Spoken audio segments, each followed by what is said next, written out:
now that we're caught up to speed with the present, I think we need to go back in time a bit.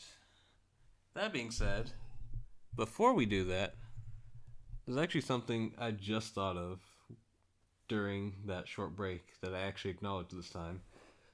I think the super broken items could have worked if we were playing Numenera. For anyone who watched, which is what was probably the last podcast that would come out, or the one that would come out before this one, not the Alec podcast, but the Alec and Cody podcast, I briefly mentioned that we were going to play Numenera, and that I'm running a Numenera game. Something I really like about the game is ciphers. So for you, who doesn't know Numenera, ciphers are... They could be like anything. They're like these abilities that you can get. They can be like super broken or super not useful. Like they could give you like 100 damage or something. And the trick is you can only carry so many ciphers at a time before it gets harmful to you. Also, they're one-time use effects. Yes. Yeah, I can see that working. So, I mean, it could be like, vaporize this enemy. Okay, well, you only get one of those. And you can only carry, some people can only carry, 2 ciphers at a time. So, okay, are you really going to waste it on right now? Who knows when you're going to get that again? Right. I think the problem still would have been with that, though, that, if... oh, yeah, he would have handed too many out. He would have handed too many out, and then next thing you know, everybody has too many of them, and then it becomes, well, X is immune to that. Oh, yeah. Oh, yeah. So, they're immune to them. You can't use that. All of a sudden now, this hill giant is immune to everything but psychic damage. This hill giant is immune to everything except god damage. Mm-hmm. You have god time damage. Oh my god. Time damage has no immunities except for this one guy that's immune to time damage. Yeah. Except for the creator of time damage. You see that goblin over there? He created time damage. Oh god. We'll have to save that for a little bit later. Though. I want to backtrack a bit. Okay. Do you have anything more to say about Aegis leaving, or no? I guess we kind of branched off at one point. Right. It all boiled down to just he wasn't having fun. The sessions became too long. We're aside from White Guy. Well, at that time, aside from White Guy, we're the only 2 that had significant others. That have to give up their time for us to, spend time with our friends. Mm. So, I think it just got to be too much, because it got to a point where he wanted us all to gather at 1 o'clock or 2 o'clock, and then we would... No. Huh? No. No. And then it would become till 3 or 4 in the morning, and at that point it's you don't see your significant other at all on Saturdays, and it just got to be too much, I think, for him. I just think he wasn't enjoying himself because of the amount of time that he had to dedicate, but also the amount of time away from his significant other. Yeah. And also just all the BS that was going on in-game, I think was just too much for him. Because I remember one day, at the time, I worked at a fast food restaurant, and I actually saw Aegis and his girlfriend, or at the time girlfriend. Actually, no, I think they're not married yet. No, they're not married. Okay, girlfriend. At, the drive-thru.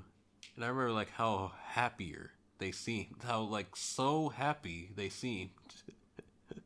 Even when I was, because I have, a headset and thing. Mm-hmm. And they don't sound at all what they do in real life on that headset, but I could kind of figure. Right. But I could hear how happy they were on the headset. Oh, for sure. I mean, even my wife,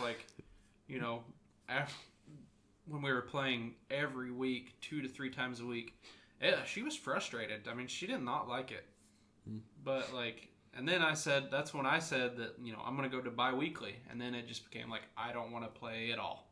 So, but I think that's kind of the same way that, because Aegis and I got together and we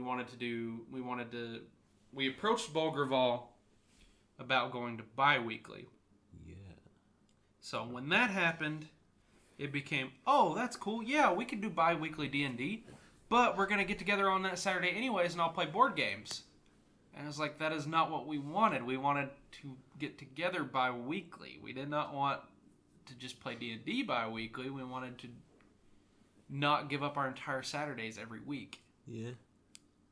So, I think just I think the intention is that, like, if you didn't want to come to board games, don't come, and then just come bi-weekly. That probably was the intention, but knowing how, I think this is gonna be, because I'm not like a whatchamacallit, like a psychologist or whatever, but I think that Bolgerval needed to be surrounded by people at all times. He wanted friends. So I'll save that for later. No, I'll save that for next time, actually. Okay. So, not to elaborate on that, but basically, he needed to be surrounded by a group of people at all times. So if we didn't show up to that, we would be getting 47 text messages. So that might have been the intention, but that was never, that would have never came to fruition. All right. Aside, this isn't too much of a discussion, but you remember the Halloween? That one session we played, it was either on or around Halloween. Were you there for that? Was that the Tomb of Horrors? No, it was not. The costume party one. Yes. Yeah. Yep. I remember that. I just thought, because I remember he said that he really wanted us to be in costume. I was against it from the very moment costume left his mouth. Right. I think everybody was. Well, actually, no. There were some people like. Well, Baron did it. Actually, no. I remember like Aegis and stuff were telling me like, "Hey, man, just come on. Like, it'll be fun. It's just friends." Right. I didn't listen to them because I'm just not a fan of costumes at all. I mean, I think I used to be, but unless it's like a leather mask with a full leather suit. And not even that. I've grown out of that.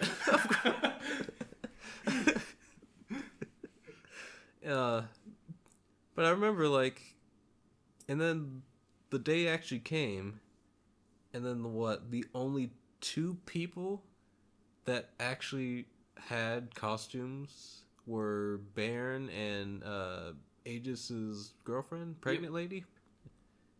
Yep. I forgot what Bolgerval's excuse for not having one was. Of all people, I thought he would at least have one. At least attempt it. Yeah. There was a lot of stuff like that, though, where it'd be like, well, we have to do this as a group. And there'd be one person that's... Oh, you thought I was part of the group? Oh. Right. Hold up. So, like, kind of same for, like, the magic events. So we would, like... During our off times, like, a bunch of us would get together and play card games like Magic or Force of Will or whatever. Yeah. We would invite him to him, and he would decline every single time. Oh, yeah, and didn't he, like, flip the fuck out if he wasn't invited to something? Yes, so we all got together, and we played, when the new Dominaria set came out for Magic. We all got together, and we all drafted it. I was not there, actually. I think that was just a constructed night, actually. It was just a regular constructed night. So we all got together, and we didn't invite him, because every time we'd invite him, he'd say no. Well, the next time we played D&D, me and Aegis were talking about it, and he goes, "Oh, well, I didn't get an invite," and was straight up mad at us the rest of the night, because he didn't get invited. So the next time... This was the Dominaria draft, but I think we're going to talk about that next time, right? Yeah, we'll talk about Magic Night specifically. That's the Dominaria night is when this happened, when that happened. But anyway, so I wasn't there for either of those. I don't think we invited him to that, and he was like, "Well, I don't think I'm going to make it." And Aegis at this point had enough, and he was like, "Well, I'm just letting you know, if you do not make this Magic event, I'm just going to quit inviting you, because you complain about not getting invited to it, but when we invite you to them, you never show up or have a reason, to not do it." And that's fine. Life happens, like we don't expect everybody to drop what they're doing and come play a friggin' card game. But when you sit there and get like spastic and angry that they don't invite you because you never show up, you shouldn't be expecting an invite. That's That's just the way I feel about that. Yeah. Remember, there was actually something I was about to say about that. My memory. Oh well. It's more of an all-encompassing thing, to be honest. Sorry, I'm reading we have a list of bullet points, so we don't forget to talk about them. I'm trying to figure out which one we should go for next. I think I got one. Start with specifically talking about. Actually, no. Before I do that, flip-flopping. This man flip-flops more than the beach on a hot day. Bulgraval. After our first session ever, or not session. After our first campaign ever ended, together ended. We eventually learned that James, I was about to call you Olaf, but I forgot that you given us permission to use your name. Yeah, you can just call me James. Yeah. We eventually learned that James was a GM and was willing to GM, so we started that. I don't know how long you actually intended to go for that first session, but I remember it being 3 days. So if that, it was a nightmare. Yeah. Eventually, after that, we started the evil campaign. You all know how that ended. And eventually, we started another session run by James. How long did that last? A day, I think. One day at the most. I think that was that was actually the defining moment that Aegis was out. After that after how everything went with that, Aegis was done. I think it was 2 games. Actually, no. Aegis was still there for the last campaign that I want to talk about later. Oh yeah, true. So your game lasted for 1 day, and I actually voice acted a character. Yeah, crazy. It's the weirdest thing I'd ever heard. Because I thought it was gonna be your first one that I was really into, and then it only lasted 3 days, and I was kind of disappointed. Well, I had all intentions of it lasting for as long as anybody wanted to play it, but again, I think we'll talk about that next go around because that's probably 2 hours all in itself. Yeah. So was there any specific reason that the second game you ran ended so quickly after 1 day? Frustration with the way that he wanted to do things. Because when we would play a game, even when it was not ran by him, he kind of manipulated it into to be like it was ran by him. Because his character got killed by another character on accident. You remember that? He was playing that. Oh wait, no, I'm talking about the second one, the one where I played Dust, or I played Dust.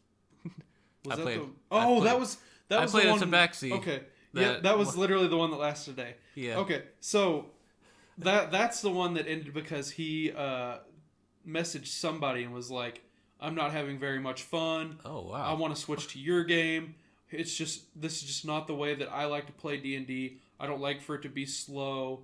And it's like, okay, then we'll just switch to your game again. Because the way that I run games the way 5e is intended to be ran. I don't overload people with powerful items, and you guys aren't jumping 4 or 5 levels at a time. Mm-hmm. That's why, we're 7 months in to our current game. We also only play once a month. Well, yeah, we only play once a month, but... So that's understandable. And you guys are 4th level? Think so? So, I mean, yeah, it's just... So that ended because I just didn't want to have to deal with his bullshit. Yeah. Let's see. I forget how we got to the desert campaign, actually. There had to be something in between it. I don't know what that was. The desert campaign of mine? Yes. That was the campaign that ended really shittily. The third campaign, the one with the colony. Wait. No, because I remember. Okay. So I remember I'm going to call it the Lock campaign because that's the character I played. Or the first campaign ever. Mm-hmm. You weren't there for most of it. Nope. Then you did a campaign where I played an Artificer. And that only lasted 3 days. Yep. Then, I'm pretty sure after that, we went to the Evil campaign. Yep. And that ended pretty quickly. If you guys can't tell, we jumped games a lot. Yeah. I think after that, you ran the 1 day campaign. Yeah, probably. And then after that, something else had to have happened to where eventually you ran again. And then after that, we went to the last colony game ever played together. What was that one thing? I guess I don't remember. Was somebody else running something at the time? It wasn't White Guy because he wasn't around yet. No, it's weird. It wasn't Aegis. There's probably a missing campaign in there somewhere that just nobody paid any attention to. The lost campaign. Oh, that was the one that was another one of his that, remember, because he wanted to not have clerics, no clerics, no paladins, no. Oh. That was that one. That didn't last very long either. Well, actually, no, that never got off the ground. Yeah, as I said, because I stopped it. It was pretty much no spellcasters. So, I want to talk about that at the end, actually. Okay. So now you figured out what Darkest Night is. Yeah, that was pretty miserable. Huh. I could have swore we were playing something at that time, though. Anyway, but the final campaign was the one that was oh man, that was terrible. All right, so at that point, I want to jump into the final campaign. So, oh god, ignore the latter half for right now. That's gonna be hard to do, but I think I can manage. So, like everything when we were still doing resource management. Okay. What were your thoughts? So the first, as soon as we started the campaign, because a bunch of us had brought it to his attention that the way that he was running things in 5e was entirely wrong. So he was giving us all kinds of money, like right away. It'd be like, we would be level 3 characters walking around with 12,000 gold on us at a time. And it was like, gold is a pretty valuable resource. Me and Jared sat down with him and told him, showed him the guide in the PHB. I think it's like a farmer makes 2 silver a day or something like that. Yeah, they'll see a gold in their lifetime. Yeah, so in his mind, that translated to a farmer would see 1 gold piece in their entire lifetime. Something important to keep in mind, though, he did it 100 to 1 ratio instead of 10 to 1. So that still doesn't make sense. Right, it still doesn't make any sense. But anyway, so he would just overload us with all this stuff. So for this campaign, I know me and Aegis and White Guy went up to him right away and was like, we want to play something where money actually has value. Because at that time, it was like money literally meant nothing. It was like just something you carried around in your pockets. Because you already had all this other fancy shit, There's nothing you really needed to spend money on. But you would still get 86... Like, I picked when we were playing the first campaign, I picked a locked chest. And it had 44,000 gold in it. And I was like, okay. He's like, but you could take all of it. I'm like, okay. How the hell does that even work? I don't have a bag of holding or anything, but okay. I'm just a little halfling walking around with like, it's just, I can just imagine it. His pockets are bigger than him. But so we told him, you're like, we want to play a campaign where we're not almighty powerful gods at 4th level. And he was like, okay, I can manage that. So the first time we play, I don't remember if you remember him telling us this, but he said, I'm going to actually make gold mean something. Gold's not going to be something that you have, right away. You're all going to this island because you want to make gold. You're poor back home, blah, blah, blah, blah, blah. I could have sworn the premise was different, but I probably don't remember. I just essentially remember him saying, we're not going to overload you with money. So the second campaign, or second game, we were 2nd level. Second session, we were 2nd level. And we find this mine. Oh, yeah. That, like, apparently had all these fancy, super awesome gems in it. And we were like, okay. A bunch of us already knew where this was heading. And so after, like, the next session, he's like, oh, you guys, the gem maker has brought in this, this week's load, and here's the amount you get. And he was listing it off, and he was like 1,600 diamonds, 800 rubies. He's like, your total gold value is, I don't even remember. It was like stupid is what it was. 680,000 gold or something like that. And we all just kind of stopped and stared at each other like, oh, okay, so we're level 3 and we now have 6 bajillion gold. I think that was like third session. Yeah. Yeah. So like we now have all this money, and we can't really do anything with it because we're on this island. So it's not a huge deal. But then like the campaign we kind of wanted to play like a resource management style campaign. Yeah. That was what everybody wanted to play. And then it became something else entirely. Like he wanted to branch it into his... At that point, he introduced the story. The story. And something I forgot to mention, Beep is a bit more about story than he is the game. I don't even think it's that bad. I think it's like... So, as a DM, like, you're supposed to keep your players entertained. That's what you're supposed to do. But it's not supposed to be just your story. It's supposed to be a collective tale told by the entire table. I think he bypassed that part entirely and took it as, I have a story. He was talking about publishing his campaign and this. It's my world. You guys are just in it. Yeah, pretty much. So, his whole intentions were to bridge that campaign into his Anaria world or whatever the hell he called it. Oh yeah. So that was the entire because at first he was like, I'm totally getting rid of Anaria because you guys aren't having fun playing in it, and it's just there's too many, because we told him all of his custom classes and stuff were overpowered ridiculously, and so he said he was going to do that, and then all of a sudden stuff from Anaria kept poking in every now and then. So then the story came down. We were trying to find seven mystical items or something, or 7 dudes or something. Yeah, but make sure you stop before you get to the Titans. Oh, we'll have that be the second half. Okay. I have a way to bridge into that. Okay. So anyway, the resource management part for the first session was okay. And then after that, it became like, well, you guys now have a bajillion gold. So resource management is pretty much out the window because now they're going to build this and build this and build this. And it's like, okay. And the story just made absolutely no sense to me. I mean, I'm sure some people might have enjoyed it, but to me, it just made absolutely no sense. It's like a really bad M. Night Shyamalan movie.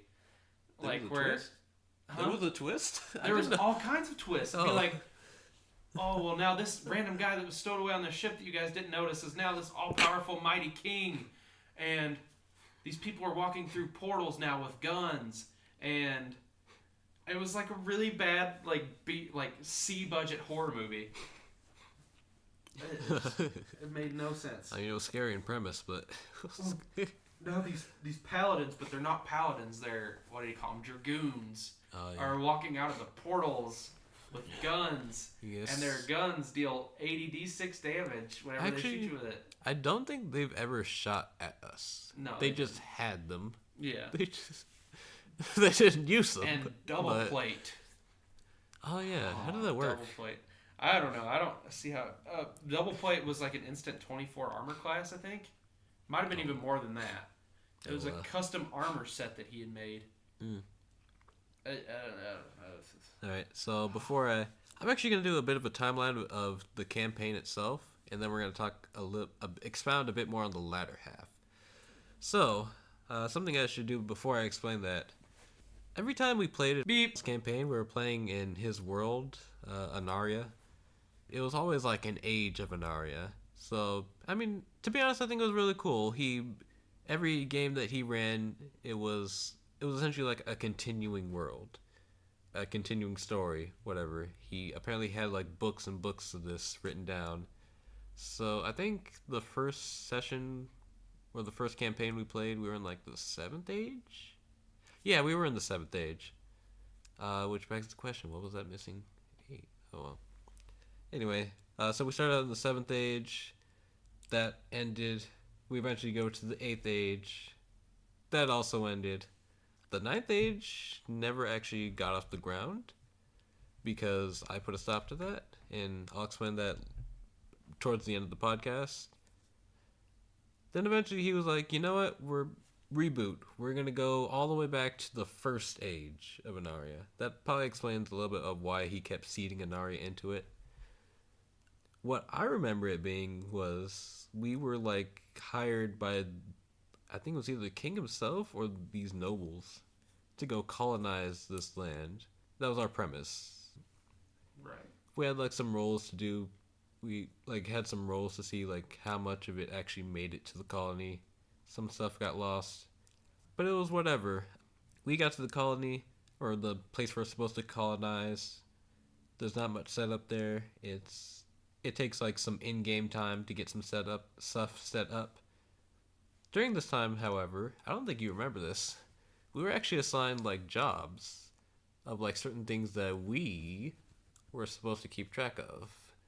So like I remember, I think I still have that piece of paper. I was in charge of food and water. A very important person. If you think about it. Yes. Yeah, I do remember that. Second session goes a bit like the first. It's whatever. During that second session, however, we do eventually discover that there's like velociraptors on the island. There's lizard people. Oh yeah, yeah. There's yeah, you were a fan of the velociraptors. Yeah, that was actually a pretty cool idea. Because you're like a druid. Yeah, I was a druid. And you were stealing cows. I was stealing it, and I was stealing cows and feeding them to the raptors. Yeah, I remember that part. Fun times. Anyway, third session is when we like branch out more into like these mountains, this mountainous area. A lot of the colony has been set up to where it can function, but we're out exploring now. Where we find the mountains, we find the mine that we explained earlier.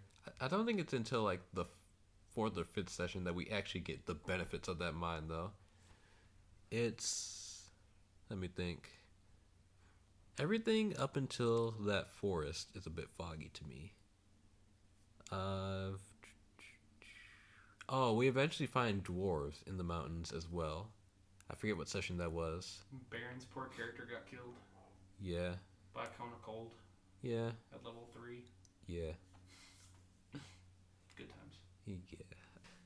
Yeah, that was actually somewhat of a tragic event, I remember. We had like a funeral and everything. Yep. Oh, we eventually find like the white people. They're like the natives of the land, but they're white. I mean, I'm not saying that's like a bad thing or anything. I'm just Hashtag white power. Yeah.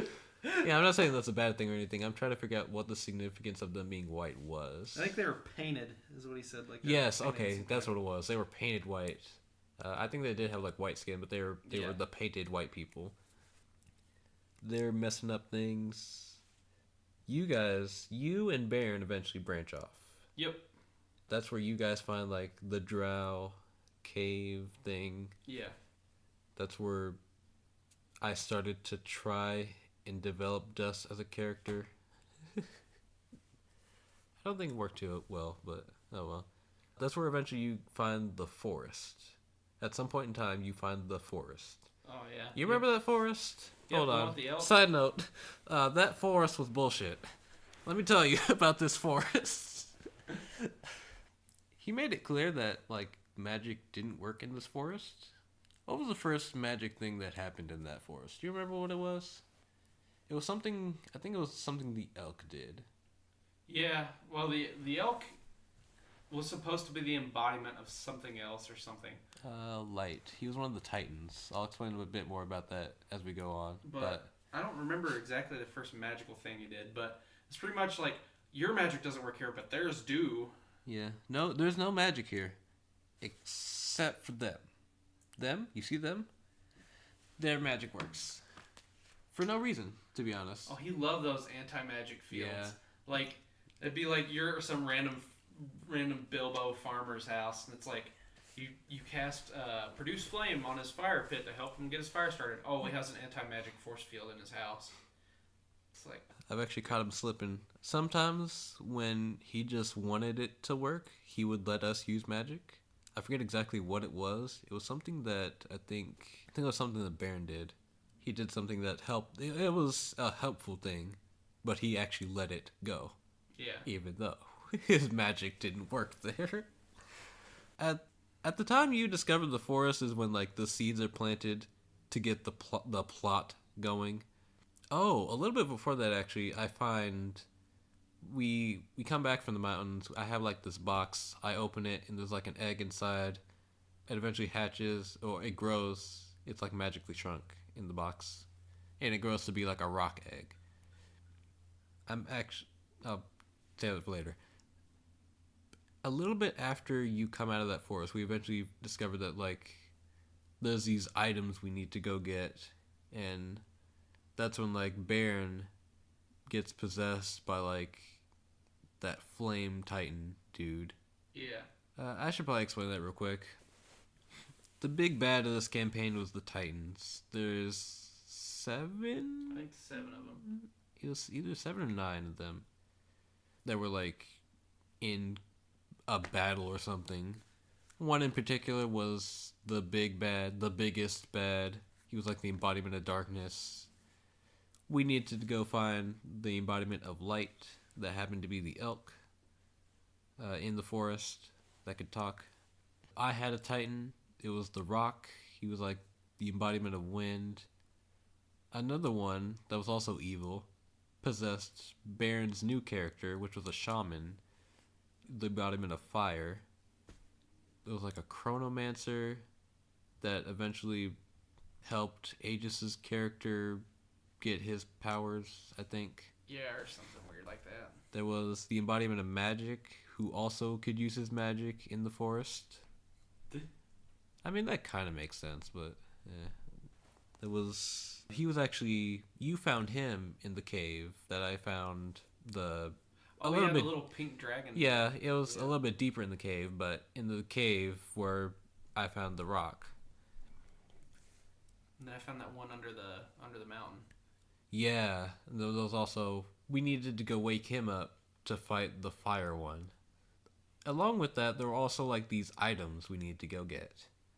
I'll say that for later. But you should know that these items were essentially what we needed to defeat.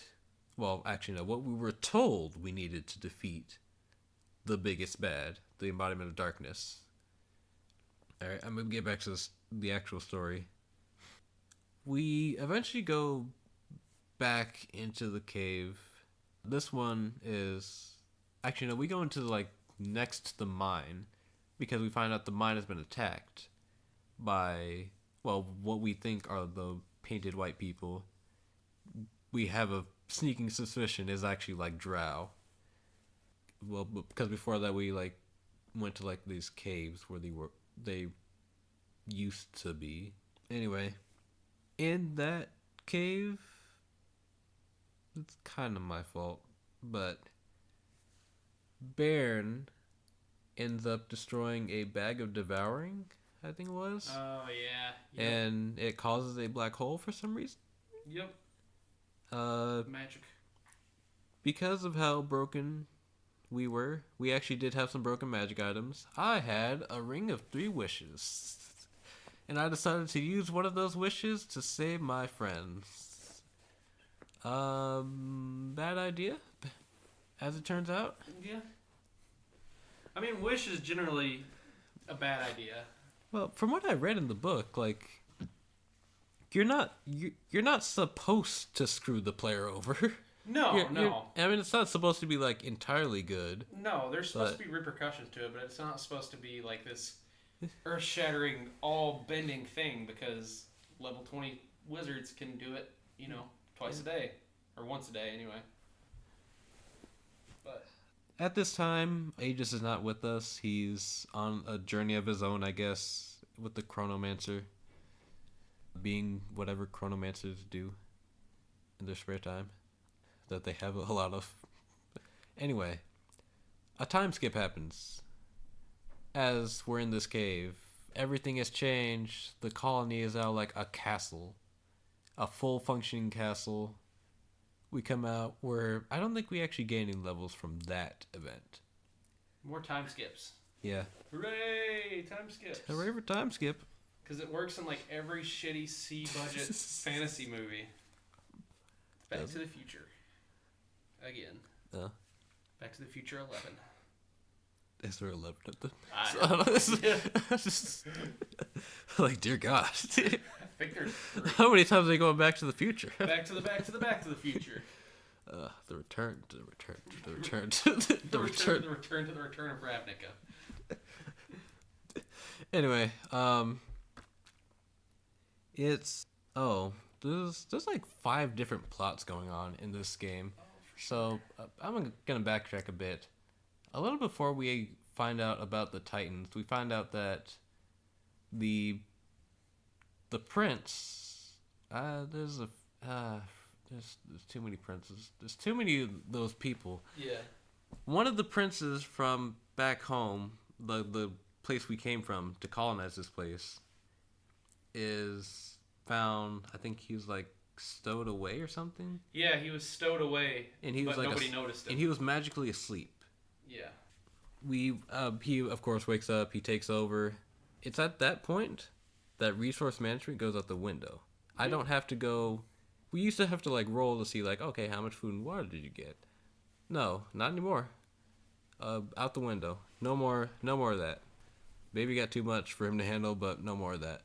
Kind of disappointing, to be honest. I was actually important.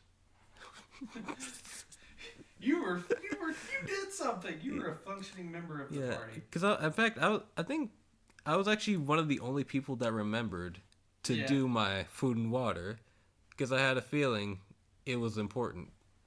No, it wasn't. Anyway. It wasn't important at all. We eventually get word that the prince's brother, the other prince, may be a traitor and have killed the emperor. I think it was something like that. Yeah. There's too many titles. There's too many titles going around. Bacon. Yeah. Wendy's Baconator. Yeah. With extra cheese. Anyway, he may be a traitor. He may be looking for his brother. There's an assassin sent to kill his brother that we eventually apprehend. This is all before we find out about the Titans, the actual world-shattering event. I'm gonna flash forward a bit. Before we go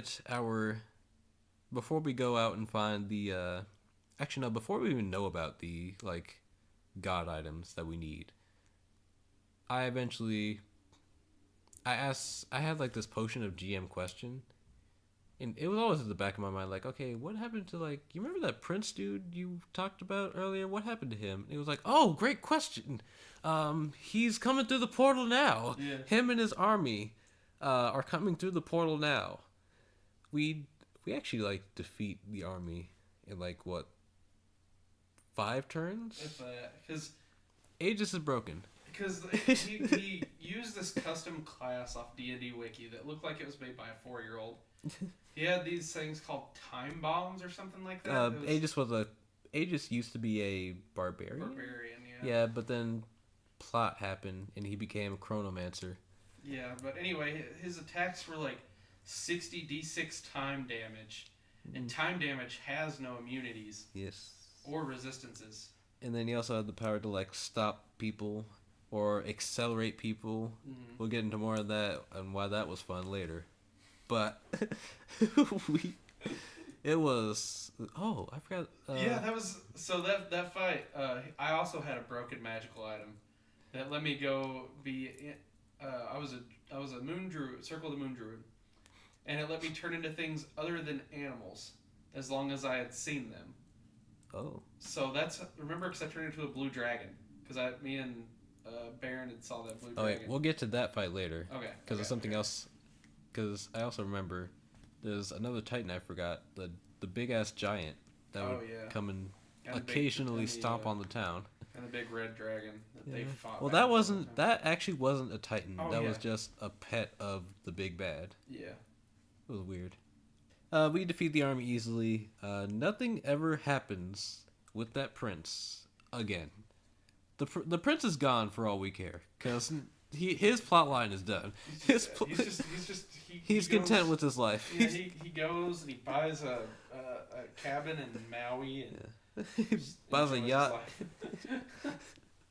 He's sipping margaritas on the beach now. Yeah. Buys a yacht in the desert. Anyway, after that is all settled, we learn about the magical god items we need to get. We're sent to go. We're all of us, because before it was only like you that went to the forest, but eventually all of us are rounded up. Before that, Baron had his episode where he was possessed. But afterwards, all of us are rounded up to go to the forest and learn of what we need to do. It was either before or after that we go meet the sleeping water titan. I'd met him almost instantly as soon as the campaign started. Yeah, that's true. But it was... We had to calm him down at one point. Yeah, because he caused an earthquake or something. Yeah. I don't remember. I don't remember that many details about that. And you actually found... Okay, hold on. I found those ocean people. Hold on. The Tritons. I forgot. In addition to the god items, there was... I don't know what to call them. Some other item. Oh, yeah, Because you found one of them. Yep. And I actually found one of them as well, I think. From what I can understand, they were sentient magic weapons that had good power, but also downsides. So, like, I found a bow that it gave me some crazy abilities, and beep actually had like this whole entire backstory about this item written out for me that I hardly read, to be honest. I should check my volume. That I hardly read. Yeah. I think I went back and read it like a few months after the camp. All of us stopped going to beep just to see how broken it was. I never used the items because I never needed it. Right. I was like arcane thief. I forgot the class name. Arcane Trickster Rogue? Yes, yeah. Arcane Trickster Rogue. And then I eventually multi-classed into Sorcerer. And I also had like as part of a wish, I got one spell of each level from anywhere. So I didn't need weapons, to be honest. Yeah. It's like, what? 8th level fireball coming at you. Eventually, after we discovered those items, we discovered, like, hey, the only way to defeat the big bad is we have to damage him with these specific weapons. This is the only way. I'm going to stress this. I hope you're paying attention. This is the only way that we can defeat him. There's no other way we can defeat him. We must use these weapons to hurt him. All right. We eventually get out of the forest. This titan and this giant, cloud giant? Something like that, yeah. Is a titan, and he's fighting this dragon for a long time. You'd hear about it throughout the campaign, but it didn't matter too much unless he came over and stepped on something. Eventually, we go fight the dragon itself, not the thing you're thinking of. We actually fight him in the town at one point, and that's where we get the god items. So my regular ass bow shatters into this brilliant thing of light, and I shoot light arrows. It was at that point I knew I did not need that other bow. Because this bow, I mean, it wasn't as powerful as the other bow, but it did just as fine. It didn't have all the downsides. Right. And then it did more damage if you were fighting an evil creature. Which we were. Everyone got their god items. It wasn't made clear that if these were going to be enough to stop the big bad, but it was implied that we needed them for something. Yeah. Yeah. It was never really... It was so vague. Everything was so vague. It was. It'd be well, you need this, and then you play 2 sessions, and then that item would just be completely forgotten about forever. Do we? Are you sure? I don't believe you. It was such a broken storyline. It was like Jason Goes to Space. There's just there's no intelligent thought behind it at all. I'm gonna murder you, Space.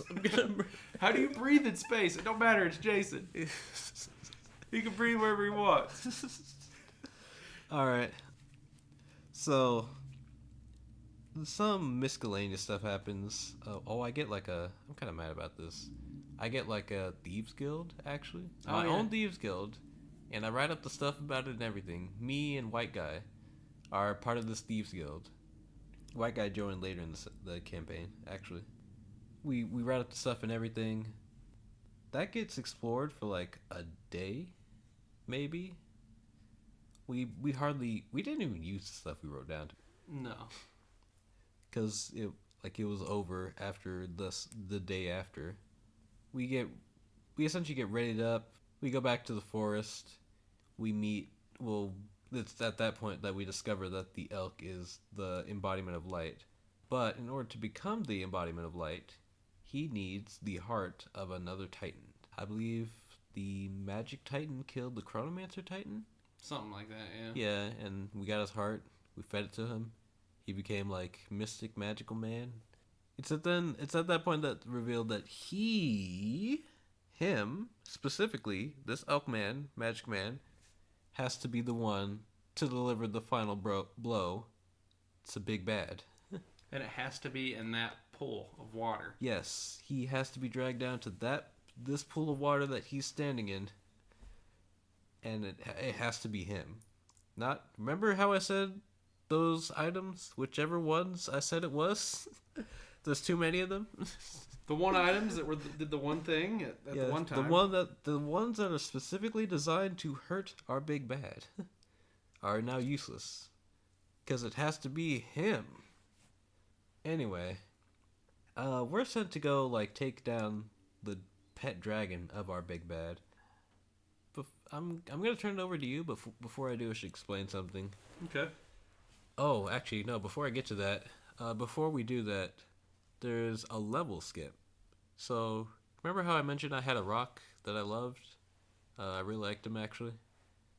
He's a titan, and in order to make us strong enough to defeat that dragon, he sacrificed himself, and we all gained like 7 levels or something. 7 levels or something stupid. Yeah. Yeah, it was kind of ridiculous. Let's see. It was at that point I think I'm multi-class. No, actually no. That was part of the magic training I got from whatever. I should explain a bit about our party. We have me, who is a arcane trickster rogue, who is also multi-classed into sorcerer. Enough to the point where I have a twin spell, or I have meta magic, and I have haste. I have twin spell and haste. Let's see, we have the chronomancer. I don't remember all the details about him, but he's broken. What you need to know is that he's broken. Broken as shit. Yeah. We have you, who's a druid. He's also broken as shit. Yeah, you got like this really weird ability. You got the stats of the animal on top of your regular stats. So like the dragon, for example, I think I had like what was it, like a 32 dex or 34 dex or something, because it ignored maximums. Yeah. Let's see. That's all we needed. Yeah, for sure. I don't. Well, Xena was playing that character that let her use tokens to give extra actions. I forgot. Xena was a noble. It was another class off of D&D Wiki, I think, where instead of her fighting, she would use her action to command others to fight. So essentially gave other people extra turn. Yep. Well, we had to be honest, the other people don't matter. That's the only people you need to know. That was really all we needed to take down the dragon. Well, we also had Baron's character who could do literally unlimited healing because he had third level spells. Well, we didn't need it though. No, we didn't really need it. We didn't get hit. That's true. Oh my gosh, I forgot that. You remember how I mentioned that the elk was standing in a pool? I may have mentioned it. That same pool also. We got some water from that pool, and that water had 7 uses, and it had 7 doses of those assorted 7 uses. I don't remember what the other things that thing could do, but actually no, I remember one of them. Take 1 dose to prevent yourself from being possessed by the fire titan. I don't think that. I think it was just protection from all the titans for a minute. No, it was specifically from the fire titan. From what he said, yeah. That never came up ever. No. Not once. But what did come up was you could take it to become invulnerable to all damage for 5 rounds? Something like that. Something ridiculous. Yeah. I think I was the only one who ever took a dose before that fight, actually. I think so. Yeah, So everybody else is just like, we don't need it. Yeah, there was like some some trials we did. I forget. Yeah, it was somewhere in the story. We did some trials. Yeah, we forgot to mention it. Fought the or not? Was it the Chronomancer? It was some we fought something. We fought a dragon. We fought a dragon, yeah, and a regular dragon. Remember, because I kept knocking the thing over to where he couldn't do anything. Yeah. Oh well. So we're already going in pretty stacked. I'm gonna turn it over to James. Let him recount the battle. It was a battle for the ages. Which are you talking about? The battle between us and the paladin? Not between you and the paladin. So remember how Bolgraval. Beep. Yeah. I'll just cut it out. Actually, remember how Bolgraval preluded this, saying you guys might die today. You remember that battle with the dragon? You became a blue dragon. Actually. Oh, yep. I want you to tell the audience about that one. It lasted what? 3 rounds? 4 rounds, maybe? It was kind of long because you took like 8 extra turns. Yeah. So basically, I was at the time polymorphed into a blue, or not polymorphed, but I'd used my Circle of the Moon druid powers and beast shaped into a adult blue dragon because I could do that because I was allowed to transform into creatures that were equal to my level plus 2, not challenge rating, but my level plus 2. So I morphed myself into a blue dragon. The Time Mancer guy kept just casting, like giving me extra turns, and then Xena's character would also give me extra turns. So I would just sit there and I'd keep hitting it with lightning breath, roll my d6 to see if it recharged, and it would keep recharging every single time. Oh my gosh. So we killed that dragon that had, I don't remember how many hit points. I did. Wait, we didn't actually kill it, but we brought it down to half. Yeah. And then he got out. Yeah. He just left. So the only thing I remember is doing 1,100 points of damage in one round. Yeah. And yeah, it was just like, I think at that point Bolgraval realized that, like, you know what, baby? Maybe I fucked up a little bit. that over there, that's broken. So I was just flying around, just smacking this thing. I'd keep knocking it over, and because I also had any feats that I had as a human also translated over to my beast shapes. So I had the charger or something like that. It's basically like whenever you move 10 feet in a certain direction, you can knock it over. Yeah. So I basically could knock anything over, and I just kept knocking it over, keep knocking it over. And the dragon wouldn't be able to do shit. It'd try to fly away. I'd get an opportunity attack. It was actually... No, it wasn't the charger feat. It was an item that I had. Oh, wait, no. I think you were knocking that other dragon over. Was it the other dragon? Yeah. Okay. This dragon, you were just doing, like... Lightning breath and then a bunch of attacks. And lightning breath and a bunch of attacks. I think the way it worked was, like... So, I, a multi-class and a sorcerer, I used haste. Yep. The Chronomancer had an ability called Accelerate. Oh boy, that... I can't remember if I had 10 turns or 11 turns. The way it worked was that he could give, I think, any number of people X amount of turns, where X is like a D6 roll, and he rolled like 5. So he gave each of us 5 extra turns. However, because of the way that Bolgraval ruled it, haste would stack on top of that because it specifies actions. So, in those 5 extra turns, you would get like an extra action because of haste. Not only that, you already had some ability that gave you extra actions. Yep. Actually, no, it was because of your form that gave you extra actions. Yeah. I just had a ridiculous amount of attacks and then lightning breath on top of it. Yes. Oh my gosh. It was dumb. It was like it was the dumbest thing that I've ever experienced, I think, when it came to D&D. Because it's like, you shouldn't be able to do 1,100 points of damage at any level, honestly. and one turn. Yeah. But it was bad. It was pretty bad. It was pretty rough.